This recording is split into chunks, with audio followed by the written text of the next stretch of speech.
सुप्रभात दोस्तों, स्वागत है आप सभी का निमी टेक्निकल क्लासेस में। आज हम इलेक्ट्रिकल मशीन का एक नए यूनिट की शुरुआत करने जा रहे हैं और वो हमारी नई यूनिट होगी ट्रांसफॉर्मर।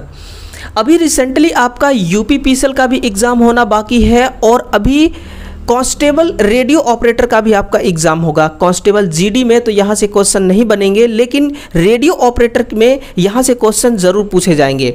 तो इस क्लास को पूरे शिद्दत से देखिएगा और आप सभी विद्यार्थियों से मेरा एक ही गुजारिश है कि अपने इस तैयारी के दरमियान आप इतना मेहनत कर लेना कि कल को आपको कोई ये ना कहने पाए कि मैंने कहा था तुझसे कि तू कुछ नहीं कर सकता। इसलिए आज वो तैयारी, आज वो मेहनत आज ही कर डालो ताकि कल को आपको इस प्रकार की कोई बातें सुनने को ना मिले। देखिएगा, हम डीसी मोटर के भी कई सारे क्लास लिए, कई सारे डीसी मोटर के क्लास लिए और उन क्लासों में डीसी मोटर के जितने भी क्वेश्चंस पॉसिबल हो सका उन सभी क्वेश्चनों का कॉन्सेप्ट, उसका आंसर मैं आपके नोटबुक तक पहुंचाया हूं। ये सारे जो क्लास आपको दिखाई दे रहे हैं ये डीसी मोटर के ही क्लास हैं। उसका पूरा प्लेलिस्ट बना हुआ है। प्लेलिस्ट का लिंक डिस्क्रिप्शन बॉक्स में है, आप वहां से प्लेलिस्ट को चेकआउट करके एक एक करके सभी क्लास को ज़रूर देखिएगा। अपने सेशन को स्टार्ट करते हैं दोस्तों। टेलीग्राम चैनल को भी ज्वाइन कीजिएगा, आपके लिए ये टेलीग्राम बहुत काम की चीज़ हो सकती है। पहला क्वेश्चन देखिए ट्रांसफॉर्मर का, और ये सभी प्रतियोगी परीक्षाओं के लिए ये ट्रांसफॉर्मर वाली जो हमारी क्लास है ये महत्वपूर्ण होगी।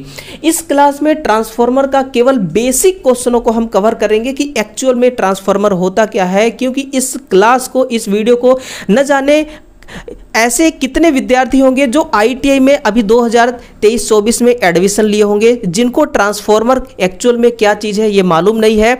और कुछ विद्यार्थी ऐसे भी होंगे जो कंपटीशन एग्जाम की तैयारी की इस होड़ में खड़े होंगे।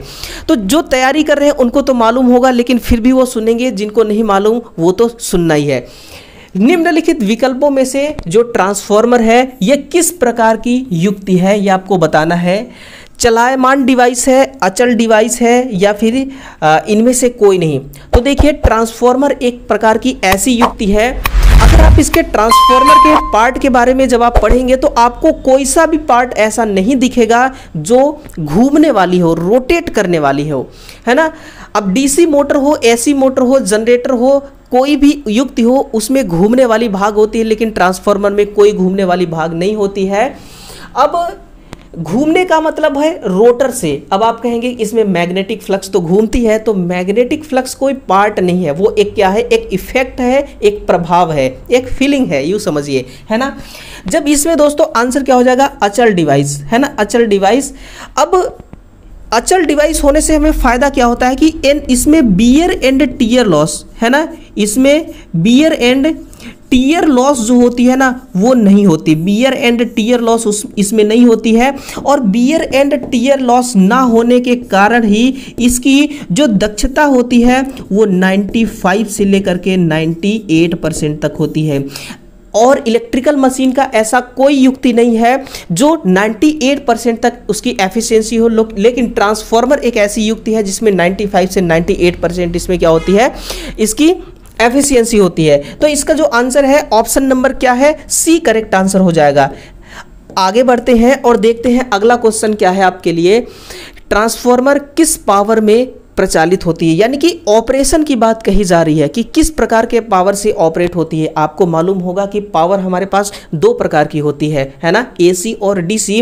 लेकिन जो हमारे ट्रांसफॉर्मर है ये केवल और केवल एसी पावर पर ही ऑपरेट होती है। अब देखिए, मैं आपको थोड़ा सा इसका अलग से कंटेंट देने की कोशिश करूंगा कि जो आपकी एसी पावर होती है इसमें कौन कौन से कंपोनेंट होते हैं जो डीसी में नहीं होते हैं। पहला होता है हमारा एक्सल और दूसरा होता है फ्रीक्वेंसी।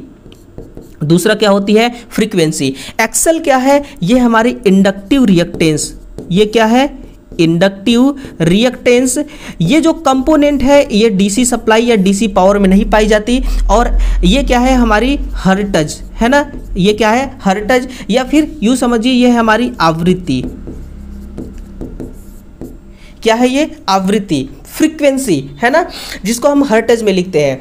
अब ये जो आवृत्ति है ये एक्चुअल में है क्या चीज़, ये एक्चुअल में है क्या चीज़, और ये अगर ये एसी ट्रांसफार्मर में सॉरी एसी पावर में है तो ये काम क्या करती है, इसका यूज क्या है? तो आवृत्ति जो है इसका काम होता है गणना करना। इसका काम क्या होता है? गणना करना।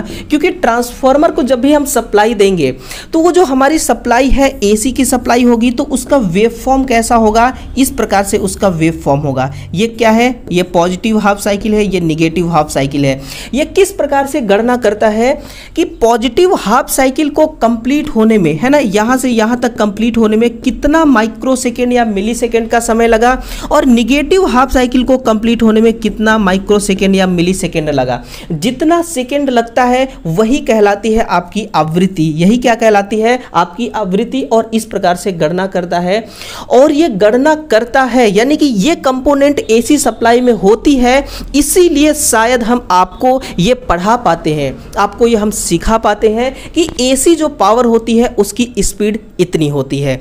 अगर ये फ्रीक्वेंसी नहीं होती तो हम शायद नहीं बता पाते आपको कि इसकी स्पीड कितनी होती है। जिस प्रकार से डीसी पावर की स्पीड हमें नहीं मालूम, उसी प्रकार से एसी पावर की स्पीड भी हम आपको नहीं समझा पाते, ना ही बता पाते। निम्नलिखित में से स्टेप डाउन ट्रांसफार्मर के लिए सही विकल्प को चुनिए। कौन सा सही विकल्प है? ऑप्शन आप सभी के सामने है, कमेंट जरूर कीजिएगा, है ना, कमेंट करके बताइएगा। ऑप्शन ए है कि N1, N1 का मतलब है, N1 का मतलब किससे है? तो N1 का मतलब है, देखिए, प्राइमरी वाइंडिंग से। किससे है? प्राइमरी वाइंडिंग से। और N2 का मतलब है सेकेंडरी वाइंडिंग से। तो प्राइमरी वाइंडिंग और सेकेंडरी वाइंडिंग। अब देखिए, जिसके सामने ये दिखाई दे रहा है ना, जिसके सामने ये एरो का निशान है ना, जिसके सामने है वो क्या होगा? हमारी सेकेंडरी, यानी कि सेकेंडरी बड़ी है और प्राइमरी छोटी है। ऐसा नहीं, ये किस में है? ये ऐसा तब होता है जब आपका स्टेप अप ट्रांसफार्मर होगा और प्राइमरी वाइंडिंग बड़ी होगी, प्राइमरी वाइंडिंग बड़ी होगी, सेकेंडरी वाइंडिंग छोटी होगी। इस छोटी बड़ी का मतलब क्या है? इसमें टर्न्स, प्राइमरी वाइंडिंग में अगर ये जो टर्न्स हैं ये ज़्यादा है ना, ज़्यादा है, और ये सेकेंडरी वाइंडिंग में टर्न्स कम है, तो हम क्या कहते हैं कि प्राइमरी वाइंडिंग बड़ी है, सेकेंडरी वाइंडिंग छोटी है। स्टेप डाउन ट्रांसफार्मर में यही होता है कि जो सेकेंडरी वाइंडिंग होती है इसमें हम टर्न्स को कम रखते हैं, क्योंकि हमें वोल्टेज को डाउन करना होता है, इसमें वोल्टेज को बढ़ाना होता है। वोल्टेज डाउन तभी होता है जब आप कॉइल या फिर टर्न्स कम रखते हैं। तो सेकेंडरी वाइंडिंग में जो टर्न्स है वो कम है, इसलिए इसमें वोल्टेज कम है, इसीलिए हम इसका नाम स्टेप डाउन ट्रांसफार्मर रखते हैं ना, स्टेप डाउन ट्रांसफार्मर, इसीलिए हम इसको कहते हैं। अब देखिए, जो ट्रांसफार्मर हमारी होती है वो केवल और केवल वोल्टेज पे डिपेंड करती है, वोल्टेज को कम ज़्यादा करती है।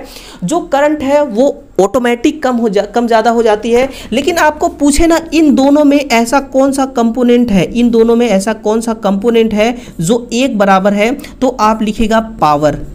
ये जो पावर है ना, शक्ति, ये शक्ति बिल्कुल एक बराबर होती है ना। शक्ति कैसी होगी? बिल्कुल दोनों वाइंडिंग में एक बराबर, फ्रीक्वेंसी एक बराबर, करंट और वोल्टेज आपस में चेंज होते हैं।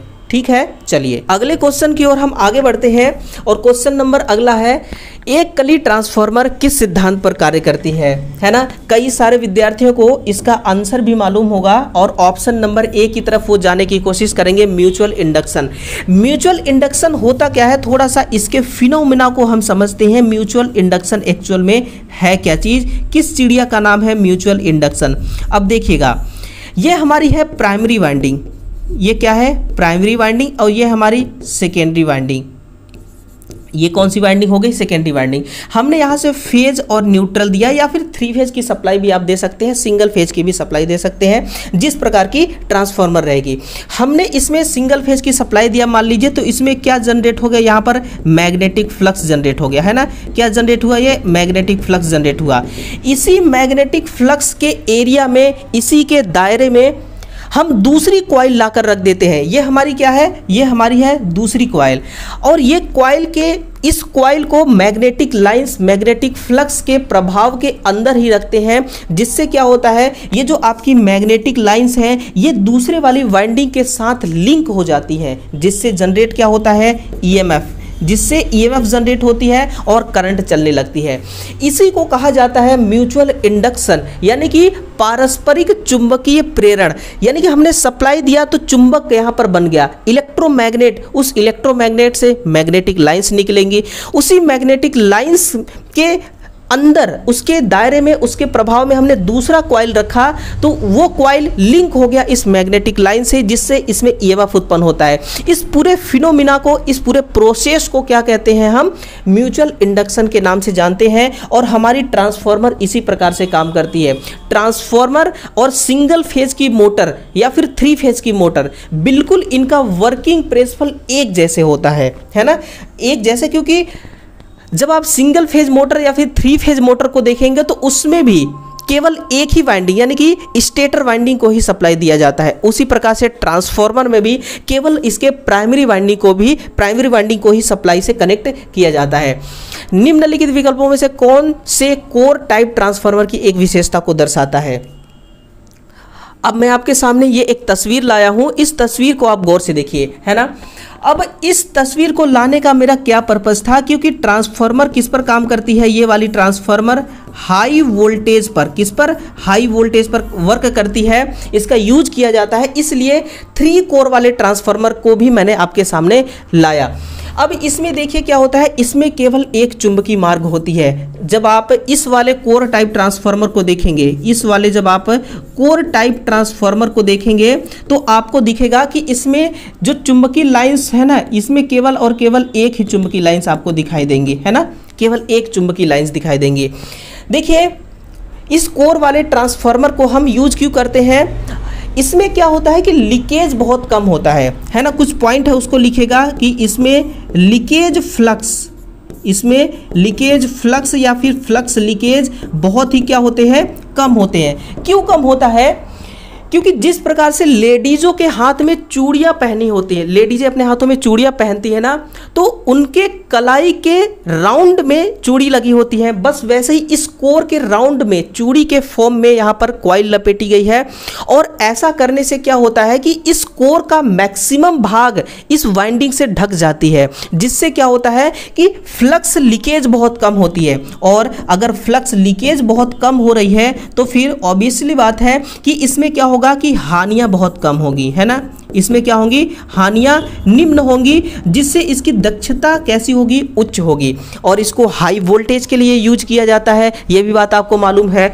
और दूसरी बात कि हम क्या करते हैं कि अगर इस राउंड के फॉर्म में हम इसमें वाइंडिंग को लपेटते हैं, जिससे हमारी ये जो वाइंडिंग है ना, ये यांत्रिक रूप से क्या हो जाती है? स्ट्रॉन्ग हो जाती है ना। इसको मजबूत मिलता है, मैकेनिकल रूप से मजबूती मिलती है, तो यांत्रिक रूप से इसको मजबूती मिलती है। कई सारे इसके लाभ होते हैं, इसमें केवल एक ही चुंबकीय मार्ग होता है। लीकेज, मैग्नेटिक फ्लक्स लीकेज जो है ये बहुत कम इसमें होता है, इसीलिए हाई वोल्टेज पर इसको हम यूज करते हैं, है ना, हाई वोल्टेज के लिए। एक बहुत ही प्यारा सा क्वेश्चन आया है, यूं समझिए कि ये क्वेश्चन ट्रांसफार्मर की जान है। ये ट्रांसफार्मर की क्या है? ये क्वेश्चन जान है, उसकी दिल के धड़कन है। अब कैसे है, बस आपको प्रश्न को समझना पड़ेगा। देखिए प्रश्न क्या कह रहा है कि ट्रांसफार्मर के नो लोड तथा करंट के लिए एक्टिव कंपोनेंट के लिए सही सूत्र क्या है? सबसे पहली बात देखिए, जब हमारी ट्रांसफार्मर होती है, जैसे कि मान लीजिए ये एक ट्रांसफार्मर है, स्टेप अप ट्रांसफार्मर है। ये कौन सी ट्रांसफार्मर है? हमारी स्टेप अप ट्रांसफार्मर है ना। हमने क्या किया? इसको सप्लाई से कनेक्ट किया। इस प्रकार से हमने सप्लाई दिया सिंगल फेज की, है ना, सिंगल फेज की सप्लाई दिया। अब यहाँ पर क्या किया हमने? लोड कुछ नहीं कनेक्ट किया है, नो लोड है। यहाँ पर क्या है? नो लोड है। इस कंडीशन में क्या होगा कि जो हमने सप्लाई दिया है, उस सप्लाई को देने से यहाँ पर तो देखिए मैग्नेटिक फ्लक्स तो क्रिएट होगा। अब इसी के दायरे में दूसरा कॉइल रखी हुई है, तो इसमें भी क्या होगा? ईएमएफ जनरेट होगा, लेकिन करंट का प्रवाह नहीं होगा, क्योंकि यहाँ पर सर्किट कैसा है? ओपन है, जिससे जो हमारी I2 करंट का मान होगा वो 0 एम्पियर, कितना? 0 एम्पियर होगी। और I1 करंट कितना होगा? I1 जो करंट है उसको हम I ओमेगा से लिखेंगे, यानी कि I1 करंट इसमें क्या चलेगा? No load current. I1 current क्या चलेगी? No load current. जो हमारी नो लोड करंट है ना, इसके 2 कंपोनेंट होते हैं। देखिए नो लोड करंट के कितने कंपोनेंट होंगे? 2 कंपोनेंट। एक है एक्टिव कंपोनेंट, दूसरा कौन सा है? रिएक्टिव पहला है एक्टिव, दूसरा है रिएक्टिव। एक्टिव करंट को हम आई ओमेगा से लिखते हैं और रिएक्टिव करंट को हम आई म्यू से लिखते हैं। इसको हम चुंबकन धारा कहते हैं, इसको हम क्या कहते हैं, मैग्नेटाइजिंग करंट। ये जो मैग्नेटाइजिंग करंट है ना, यही इसी मैग्नेटाइजिंग करंट के कारण, यानी कि आपसे क्वेश्चन अगर ये पूछे कि ट्रांसफॉर्मर जब नो लोड की स्थिति में होती है तो उसमें कौन सा करंट का प्रवाह होता है, तो आप पूरे कॉन्फिडेंस के साथ लिखिएगा कि मैग्नेटाइजिंग करंट का प्रवाह होता है चुंबकन धारा। और यही मैग्नेट का गुण क्या करता है, इसको लैगिंग की तरफ खींच लेता है, इसलिए ट्रांसफॉर्मर हमेशा लैगिंग लोड पर काम करता है। ट्रांसफॉर्मर हमेशा कैसा, इसका पावर फैक्टर होता है लैगिंग पावर फैक्टर होती है। वजह क्या है, ये जो नो लोड की कंडीशन में मैग्नेटाइजिंग करंट चल रही है। क्वेश्चन किस पे बना है, एक्टिव करंट पर। तो आपसे एक्टिव करंट को मैंने बताया कि आई ओमेगा से रिप्रेजेंट किया जाता है, इसलिए इसको तो कट कर दीजिए, ये है आई म्यू, है ना। आई नोट ये खुद नो लोड करंट है। अब आपका कंपटीशन है ऑप्शन नंबर बी और ऑप्शन नंबर सी से। तो ऑप्शन नंबर बी क्या कह रहा है, आई ओमेगा बराबर आई नोट कॉस फाइव बराबर, ये क्या है, अंडर रूट, ये क्या है, under root I naught square minus I mu square ampere. शायद तक ऑप्शन ए और बी, हाँ थोड़ा सा आपको डिफरेंस नजर में आ रहा होगा, क्योंकि यहां पर फाई है और ऑप्शन सी में फाई नहीं है। बस यही आपको देखना था, यही आपको देखना था। अगर आप फ्लक्स को ध्यान नहीं देंगे तो आपका आंसर सी भी, आप सी वाले ऑप्शन को भी आप सही आंसर मान बैठेंगे और आपका यही नंबर, यही आपकी गलती आपका नंबर कम कर सकता है ना। तो आपका क्या हो गया, ये नो लोड करंट के एक्टिव कंपोनेंट है। नो लोड करंट की ये कौन सा कंपोनेंट है, एक्टिव कंपोनेंट। और रिएक्टिव कंपोनेंट जिसको मैग्नेटाइजिंग करंट कही जाती है, ये क्या होता है आपका आई म्यू से उसको रिप्रेजेंट किया जाता है। जब हम इस ट्रांसफॉर्मर के थ्योरी को कंप्लीट करेंगे ना, तो नो लोड पर ट्रांसफॉर्मर कैसे ऑपरेट होती है, कैसे काम करती है, इसका वर्किंग प्रिंसिपल कैसा होता है, कैसा बिहेव करती है, और क्यों हमारी ट्रांसफॉर्मर जो है ये मतलब कि लैगिंग पावर फैक्टर पर काम करती है ना, ये सभी चीज़ों को मैं बताऊंगा आपको।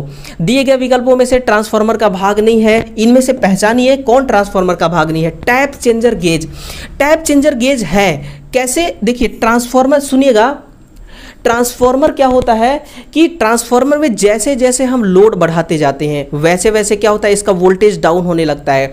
जो भी कंपनी, मान लीजिए कि कोई एक एनटीपीसी कंपनी है ना, ये एनटीपीसी कंपनी है या फिर हाइड्रो इलेक्ट्रिक पावर प्लांट है, न्यूक्लियर पावर प्लांट है, मतलब तमाम दुनिया भर की पावर प्लांटें हैं जो पावर जनरेट करती हैं। ये पावर क्यों जनरेट कर रही हैं, वोल्टेज, ताकि हम उसको यूज कर सकें, है ना। तो हम क्या करते हैं कि जैसे जैसे वोल्टेज बढ़ाते हैं, लोड बढ़ाते हैं, तो वोल्टेज क्या होता है, घटने लगता है। इन्होंने क्या बोला कि भाई लोड जितना ज़्यादा घटाओगे आप ना, हमें नुकसान उतना ज़्यादा होगा, प्लांट को नुकसान, उसकी भरपाई प्लांट को भरना पड़ेगा। इसलिए इन्होंने क्या बना दिया, एक रूल बना दिया, ISI, इन्होंने क्या बना दिया, एक रूल तैयार कर दिया कि भाई अगर सिंगल फेज की सप्लाई में आप 5% से वोल्टेज अगर डाउन करते हैं तो पेनाल्टी लगेगा, है ना। अब लोड को घटाइए, कितना लोड को बढ़ाइए, कितना वोल्टेज घटाएंगे, कितना भी घटाइए वोल्टेज को, 5% से कम वोल्टेज घटना नहीं चाहिए। किसका 5%, 250 वोल्ट का 5%। अगर इससे 5% से कम घटाएंगे तो आपको चार्ज देना पड़ेगा, पेनाल्टी देना पड़ेगा। इसीलिए ट्रांसफार्मर जो जिसने बनाया उसने एक सुविधा दे दिया हम कंज्यूमर को कि भाई टैप चेंजर की मदद से हम क्या करेंगे कि हम वोल्टेज को बढ़ा लेंगे, टैप चेंजर की मदद से वोल्टेज को हम बढ़ा लेंगे। इसीलिए ट्रांसफार्मर का ये एक भाग है ना। ब्रीदर क्या होता है, अब ब्रीदर यूं होता है कि ट्रांसफार्मर के अंदर ऑयल भरी होती है, उस ऑयल को हमें कूल करने के लिए क्या करना पड़ता है, बाहर से हवा भेजना पड़ता है। उस हवा में मेरे भाई क्या होता है, हवा में नमी कंटेंट मौजूद होती है। वो नमी क्या कर सकती है, आपको मालूम है, अगर कोई आयरन पार्ट है तो उसको जंग लगा सकती है। तेल है तो तेल में ये मिक्स होकर के तेल का जो गुण होगा, जो तेल की क्वालिटी होगी, उसको खराब कर सकती है। इसलिए हम शुष्क हवा भेजना चाहते हैं अंदर, है ना। तो हमने क्या लगा दिया, ब्रीदर लगा दिया। ये भी इसका पार्ट है। कंजर्वेटर भी यही होता है। आपने कई बार ऐसा देखा होगा कि ट्रांसफार्मर का ओवरलोडिंग हो जाना, ओवरलोडिंग का मतलब से आप क्या समझ रहे हैं कि मतलब कि ट्रांसफार्मर के ऊपर पहले 50 केजी का लोड ऊपर से लोड डाल रखा था हमने, अब हमने 1 क्विंटल का लोड डाल दिया। ये लोड नहीं है। लोड कहने का मतलब ये है कि ट्रांसफार्मर की जो सेकेंडरी वाइंडिंग है उसमें लोड का मतलब एक्चुअल में ये होता है कि जैसे कि ट्रांसफार्मर की सेकेंडरी वाइंडिंग से लाइन निकली हुई है ना, RYB और न्यूट्रल, हमने उसमें कितने वॉट का पावर कनेक्ट कर रखा है वही उसकी क्या होती है, लोड होती है। और जैसे जैसे लोड बढ़ाते हैं तो वाइंडिंग ट्रांसफार्मर की हीट हो जाती है और उसी वाइंडिंग के अराउंड में क्या भरा हुआ है, तेल भरी हुई है।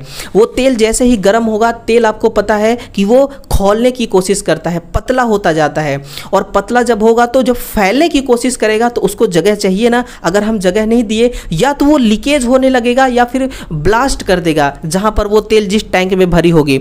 तो हम ब्लास्ट तो नहीं चाहते, लेकिन इसको हम जगह जरूर देते हैं कंजर्वेटर से, है ना। तो ये भी क्या है, ये भी इसका एक पार्ट है ट्रांसफार्मर का, लेकिन कंडेंसर इसका कोई पार्ट नहीं है।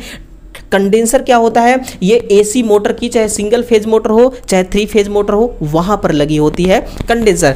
आप कमेंट करके जरूर बताइए कंडेंसर का काम क्या होता है। और आपसे मेरा एक और प्यारा सा सवाल है कि भाई डीसी मोटर में भी क्या कंडेंसर का इस्तेमाल किया जाता है या फिर नहीं। सवाल का जवाब जरूर दीजिएगा, इंतजार रहेगा आपके इस सवाल का जवाब।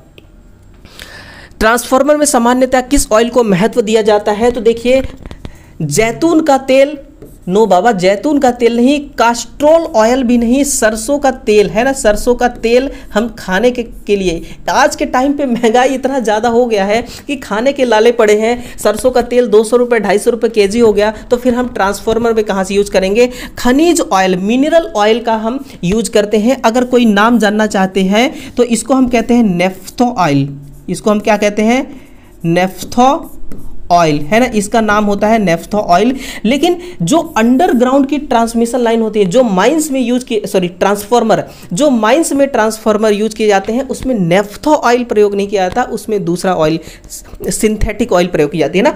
देखिए इस ऑयल के कुछ इसका स्पेसिफिक गुण होते हैं। वो क्या क्या गुण होते हैं, आपके एग्जाम में कई बार वो पूछा जा चुका है, तो वो सुनिए। सबसे पहला गुण होता है कि इसका जो फ्लैश पॉइंट होता है वो कितना होता है, ये आपसे पूछा जा चुका है और पूछा भी जाएगा। फ्लैश पॉइंट कितना होता है, 160 डिग्री से कम नहीं होना चाहिए, है ना, 160 डिग्री से कम नहीं होना चाहिए। और दूसरा क्या है, दूसरा है कि इसकी जो विस्कोसिटी होती है यानी कि श्यानता, इसका श्यानता होती है 15 डिग्री सेंटीग्रेड पर कितना होना चाहिए, 30 SAE।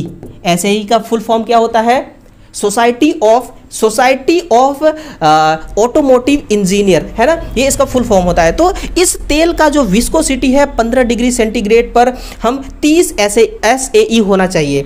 और इसके अलावा देखिएगा, इसके अलावा जो हमारी ट्रांसफार्मर है, ट्रांसफार्मर ऑयल है, यूँ समझिए आपका ट्रांसफार्मर ऑयल 120 डिग्री सेंटीग्रेड तापमान पर हीट है।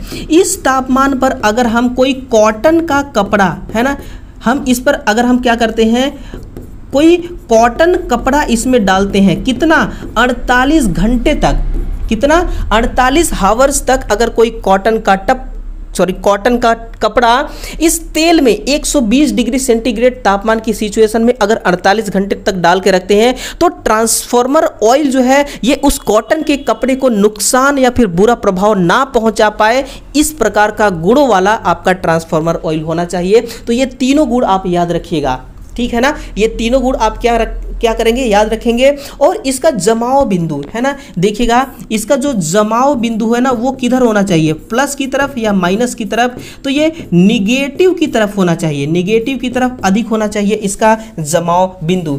ये मिनरल ऑयल होता है, फ्लैश पॉइंट नंबर यानी कि 160 डिग्री सेंटीग्रेड से कम नहीं, इस विस्कोसिटी 15 डिग्री सेंटीग्रेड पर 30 SAE, 120 डिग्री सेंटीग्रेड तापमान पर अगर कॉटन का कपड़ा इसमें हम 48 घंटे तक डुबो कर रखते हैं तो फिर कॉटन के कपड़े को कोई नुकसान नहीं पहुंचा पाए तेल, ऐसा गुण होना चाहिए। इस तेल का जमाव बिंदु कैसा होना चाहिए, है ना, हिमांक बिंदु तो निगेटिव की तरफ अधिक होना चाहिए, ठीक है ना। आगे बढ़ते हैं कि ट्रांसफार्मर ऑयल में आई नमी को दूर करने की एक विधि कौन सी है, तो ये क्वेश्चन आपके लिए नया है और हाथ खड़े करके बताएंगे सभी स्टूडेंट कि कितने लोगों को लग रहा है कि ये क्वेश्चन नया है ना। ये क्वेश्चन नया 90% स्टूडेंट को ऐसा लगेगा कि ये क्वेश्चन नया है कि ट्रांसफार्मर ऑयल में आई नमी को दूर करने का एक प्रोसेस कौन सा है, वो डिहाइड्रेशन प्लांट। डिहाइड्रेशन प्लांट क्या है, एक नया प्रोसेस है। मॉइस्चर सेपरेट, ये थर्मल पावर प्लांट में यूज किया जाता है। जो हीट होती है, जो हीट कंटेंट होती है, यूँ कह सकते हैं आप स्टीम, उस स्टीम में जो नमी होती है उस नमी को हटाने के लिए प्रयोग करते हैं इस मॉइस्चर सेपरेट का, है ना। तो डिहाइड्रेशन प्लांट जो है ये एक प्रोसेस है। इस प्लांट के द्वारा हम ट्रांसफार्मर ऑयल में जो नमी आती है उसको क्या करते हैं, हम हटा देते हैं, समाप्त कर देते हैं, ठीक है। ट्रांसफार्मर ब्रीदर में कौन सा रासायनिक पदार्थ भरी होती है, ये होता है आपका सिलिका जेल। अब आपसे मेरा एक क्वेश्चन है कि न्यू में अगर कोई सिलिका जेल न्यू है तो इसका कलर कैसा होगा, इसका कलर कैसा होगा ये आपको बताना है। अगर ओल्ड है यानी कि पुराना है तो फिर इसका कलर कैसा होगा, है ना। कमेंट करके बताइएगा जरूर, आपके कमेंट का इंतजार रहेगा मुझे। सिलिका जेल, और यही वो सिलिका जेल है जो एक केमिकल मटेरियल है, और ये केमिकल मटेरियल क्या करता है कि शुष्क हवा ट्रांसफार्मर के अंदर पहुंचाने का काम करता है ना। चलिए, ये हो गया आपका। इतने ही क्वेश्चन थे, देखिए इस क्लास में टोटल इतने ही क्वेश्चन थे, और सभी क्वेश्चन देखिए बिल्कुल जेन्युइन थे, बड़े ही आसान क्वेश्चन थे, बड़े ही नॉर्मल क्वेश्चन थे, बड़े ही प्यारे क्वेश्चन थे, बहुत ही प्यार वाली क्वेश्चन थी ना, बहुत ही अच्छा क्वेश्चन था। और ये ट्रांसफार्मर का बेसिक है, क्योंकि जब आप इलेक्ट्रिकल मशीन को पढ़ने के लिए जाते हैं तो आप इलेक्ट्रिकल मशीन को याद नहीं कर सकते, या इलेक्ट्रिकल मशीन को आप याद नहीं कर सकते और ना ही रट सकते हैं, क्योंकि आप एक मेंटेनेंस के तौर में आप एक एम्प्लॉय बनेंगे, और मतलब कि टेक्नोलॉजी को रट के आगे नहीं बढ़ाया जा सकता है ना, उसको समझना जरूरी है। इसलिए मैं चीज़ों को ज़्यादा एक्सप्लेन करने की कोशिश करता हूँ, चाहे वो क्वेश्चन छोटा से ही छोटा क्यों ना हो। स्टूडेंट के लिए देखिए, हाँ देखिए, कुछ स्टूडेंट ऐसे होते हैं ना जो सोचते हैं कि बस मुझे क्वेश्चन का आंसर मिल जाए, बस बाकी सब बढ़िया है मेरे लिए, है ना। फिर वही स्टूडेंट ना आगे जाके वाइवा में, इंटरव्यू में फंस जाते हैं, या फिर वो दोबारा तैयारी करते हैं, ठीक है ना। तो मैं ये नहीं चाहता कि आप फंसे या दोबारा तैयारी करें, अपना दोबारा टाइम लगाएं। उसके लिए आप यहीं से चीज़ों को सुनते जाइए, आपका हर चीज़ क्लियर होता जाएगा। इंटरव्यू के लिए भी आप तैयार होते रहेंगे, वाइवा के लिए भी आप तैयार होते रहेंगे, है ना। और स्किल टेस्ट, आपको मालूम है ना, कोई सा भी कंपटीशन एग्जाम हो, आजकल 90% ऐसे कंपटीशन हो रहे हैं, एग्जाम्स हो रहे हैं जिसमें स्किल टेस्ट जरूर लिया जा रहा है, ठीक है ना। तो स्किल टेस्ट के लिए भी आप अपने आप को तैयार जरूर करते रहिएगा। कमेंट करके बताइए ये क्लास कैसा लगा आपको। इस वीडियो को दूसरे विद्यार्थियों तक जरूर शेयर कीजिएगा। मुझे उम्मीद है कि मेरा जो मेहनत है ये आप लोगों के लिए जरूर काम आएगी, और मेरा मेहनत जो है ये जरूर रंग लाएगी। इसी प्रकार से आप भी मेहनत करते रहिएगा, ठीक है ना। जिंदगी सिखा रही है दोस्तों, जिंदगी आपको सिखा रही है ना। जितना सीख सकते हैं आप सीखिए, और आप इतना सीख जाइए, इतना सीख जाइए कि कल को आपको कोई ये ना कहने पाए कि भाई मैंने कहा था ना कि तू कुछ नहीं कर सकता, कोई ये ना कह पाए आपको कि मैंने कहा था ना कि तुझसे ये नहीं हो सकता। इसलिए वक्त के साथ उनके इस सवाल का जवाब मिल जाएगा, है ना। आपका मेहनत ही उनको समय के साथ जवाब दे देगा, ठीक है। तो चलिए ट्रांसफार्मर के नेक्स्ट पार्ट के साथ फिर से मिलते हैं, तब तक के लिए जय हिंद, जय भारत।